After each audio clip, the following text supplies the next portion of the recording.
हेडलाईन्सचे प्रायोजक आहे NBC bearings, लांब पळण्यासाठी। मुख्यमंत्र्यांकडून मनोज जरांगे पाटलांना मराठा कुणबी प्रमाणपत्रासाठी काढलेल्या अधिसूचनेची प्रत सुपूर्द। मुख्यमंत्री एकनाथ शिंदेंनी जरांगे पाटलांचं उपोषण सोडवलं। मुख्यमंत्री शिंदेंनी अधिसूचना दिल्यानंतर जरांगे पाटलांचं आंदोलन मागे, विजयी गुलालाचा अपमान होऊ देऊ नका, जरांगे पाटलांची मुख्यमंत्र्यांना विनंती। अध्यादेश नव्हे, ही फक्त अधिसूचना। 16 फेब्रुवारीपर्यंत हरकती मागवल्या, समता परिषदेच्या माध्यमातून हरकती नोंदवणार, भुजबळांचं वक्तव्य। आता ओबीसींच्या राजकीय आरक्षणाचा प्रश्न गुंतागुंतीचा होणार नाही म्हटलं तरी हा ओबीसीला धक्का आहे, पंकजा मुंडेंचं सूचक विधान। सरकारनं अध्यादेशाचा मान ठेवावा, अध्यादेशाला धोका झाल्यास थेट आझाद मैदान गाठणार, जरांगे पाटलांचा सरकारला इशारा।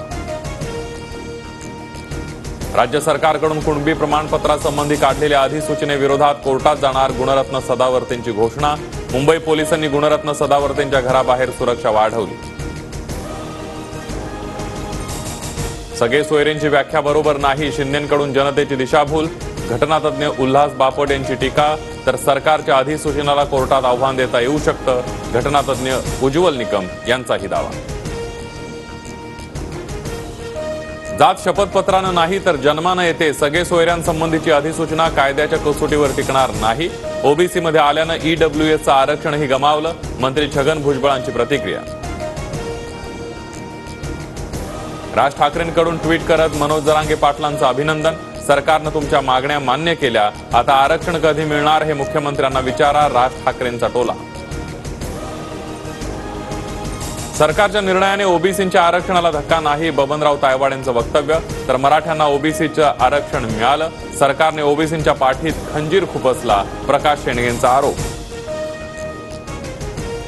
भाजपचा डीएनए ओबीसी आहे म्हणणारे भाजपचे नेते गप्प का, शेंडगेंचा सवाल।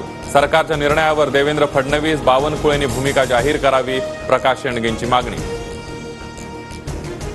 अंतरवालीसह राज्यातील गुन्हे मागे घेण्याच्या निर्णयाची सरकार अंमलबजावणी करेल, मुख्यमंत्र्यांचा शब्द। तर सरसकट गुन्हे मागे घेण्याचा निर्णय सर्व समाजाला लागू होईल का, भुजबळांचा सवाल। उत्तर प्रदेशमध्ये आगामी लोकसभा निवडणुकीसाठी काँग्रेस आणि समाजवादी पक्षाची युती, काँग्रेस 11 तर समाजवादी पक्ष 69 जागा लढवणार, अखिलेश यादव यांची घोषणा। 43व्या वर्षी रोहन बोपन्ना बनला चॅम्पियन, बोपन्नाने ऑस्ट्रेलियन ओपनचं जेतेपद पटकावलं, दुहेरीमध्ये ग्रँड स्लॅम जेतेपद पटकावणारा बोपन्ना ठरला सर्वात वयस्कर खेळाडू। हेडलाईन्सचे प्रायोजक आहे एनबीसी बेरिंग्स, लांब पळण्यासाठी।